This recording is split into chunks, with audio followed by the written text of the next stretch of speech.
Ассаламу алейкум мекендештер. Бүгүн ушундай сонун медовик тортунун үй шартында кантип жасасак болот ошону сиздер менен бөлүшүп кетем. Анда эмесе баштадык. Келиңиздер, эң биринчи эле торттун корждорун жасап алалы. Сковородкабызга ушундай кум шекерди, сливочный маслону, аселебизди салып, газдын эң өтө аз отуна коебуз дагы ушундай кылып аралаштырып эритип баштайбыз. Ушундай кылып эрип калды, көрдүңүздөр ушундай кылып жакшылап баардыгы эрип, кум шекери эрип болгондо биз чай кашык сода кошобуз дагы ушундай аппак кылып көбүртүп аралаштырып жиберебиз. Сода кошкон соң көп аралаштырбайбыз, 1 минут аралаштырабыз да дароо эле оттон алабыз. Андан кийин оттон чыгарып эле коржуну үстүнө бир жумуртканы, андан кийин экинчи жумуртканы бөлүп кошуп, аябай жакшылап аралаштырып, ушундай бир массаны алабыз. Масса муздаганча бир жерге алып коюп турабыз дагы. Муздагандан кийин өтө муздатпай туруп эле ушундай кылып унду аз-аздан бөлүп аралаштырып, алгач кашык менен аралаштырып, ушундай бир коюу массага келтиребиз. Негизи ушундай тортторду жасаганда торттун корждоруна аябай высший сорттогу ундарды колдонсоңуздар жакшы. Биринчи сорттогу ундар дагы жарай берет, анткени ундун сапаты дагы ошого жараша тортубуз дагы жакшы болуп берет. Торттун корждоруна ушундай камырын жууруп жатканда өтө көп un дагы кошуп жибербеш керек. Un көбүрөөк кошулуп калса камыры тыркырап калат, эгерде азыраак болсо жакшы бышпай калат. Мынакей биздин камырыбыз коюлуп уже жуурганга ылайык болуп калды. Эми калганын колубуз менен эле камыр жууруп алабыз. Унду канча кошуу керектиги жана ошолордун баардыгы менен рецептин описанияга жазып калтырам. Мынакей көрдүңүздөр, камыр ушундай болуп колго жармашпаш керек, бирок ошол эле убакта катуу да болбош керек. Камыр даяр болгондон кийин муздак жерге же холодильникке алып кое турабыз. Камырыбыз тыныккан соң ушундай кылып чыгарып, өзүнчө бир бөлүктөргө бөлүшүбүз керек. Ушул жерде өзүңүздөргө карап бөлө бересиздер. Кичинерээк алсаңыздар көбүрөөк чыгат, ал эми азыраак алсаңыздар чоңураак болуп жайылып чыгат. Диаметрлерин карап бөлө бересиздер. Мынакей ушундай кылып бөлүктөргө бөлүп дагы алып койдук. Мынакей камырыбыз бир аз тыныкты. Эми ушундай кылып өбөлүктүн жардамы менен жайып алабыз. Качан гана жука болуп уже даяр болуп калганда бир формочканы алып, ушундай кылып бычак менен кесип алабыз дагы. Ашкандарын дагы камырды ыргытып жибербейбиз, аларды дагы кошо эле бышырабыз дагы, кийин биз кооздоого керек болот. Ага чейин эле духовкабызды 220 градуста ысытып коебуз. Жана дагы коржубузду ошо вилка менен сайып арасын ушундай кылып ачык кылабыз дагы. Эки тарабы тең ысыган абалда ортоңку бөлүгүндө ушундай кылып кызарганча коюп бышырып алабыз. Мынакей ушундай жука кылсаңыздар тез эле бышып калат. Келиңиздер, эми тортубуздун кремин жасап алалы. Эң алгач эле ушундай сковородкабызга сахарыбызды, эки жумуртканы, андан кийин эле ванилинди кошобуз дагы.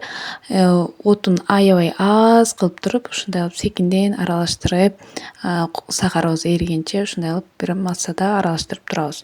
Андан кийин бул эрип, сахарыбыз жакшына бир массага келип калганда биз 4 чоң кашык унду салабыз дагы секинден кайра аралаштырып баштайбыз.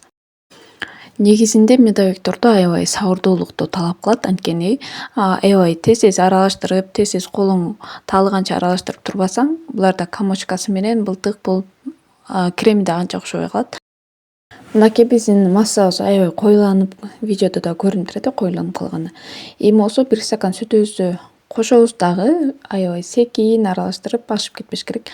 Аралаштырып, бир массага келтирип, коюланганча аралаштырып турабыз. Андан кийин массабыз коюлуп калганда, бир аз коюла баштаганда экинчи стакан сүтүбүздү кошобуз дагы, аны дагы аралаштырып, аябай бир кылдаттык сабырдуулук менен жакшылап аралаштырып турабыз. Аябай жакшы аралаштырып, өтө кылдаттык менен, сабырдуулук менен аралаштырган кремибиз даяр болду. Караңыздар, ушундай болуп энчике элешип, коюк болуп, кайнаганы көрүнүп, бүртүкчөлөр чыгып, жарылып көрүп атасыздар. Ушундай болгондо демек даяр болду деген. Аны газдан чыгарабыз дагы, эми кремибизди баштайбыз. Үй температурасында турган сливочный маслону миксердин жардамы менен ушундай кылып аралаштырып алабыз. Мынакей аралашты. Эми болсо муздаган заварнойубузду аз-аздан кошуп, ушинтип миксердин жардамы менен аралаштырып алабыз.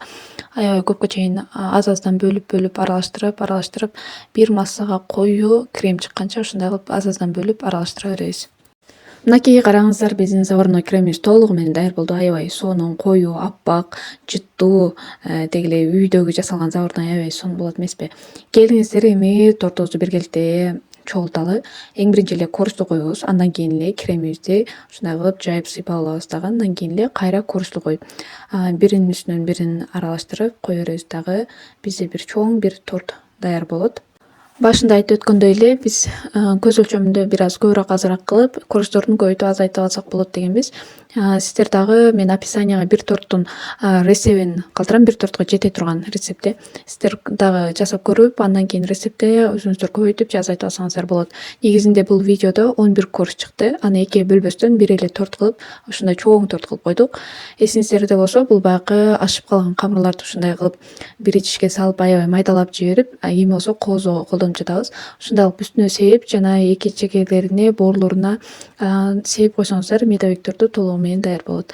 Мынакей биздин тортубуз даяр болуп калды. Эми буну холодильникке 5-6 саатка же болбосо жөн эле муздак жерге 5-6 саатка кое турсаңыздар же түнү менен койсоңуздар эртеси даяр болуп калат. Мынакей биздин тортубуз эртең мененки обзор аябай сонун болду. Креми дагы сөз жок.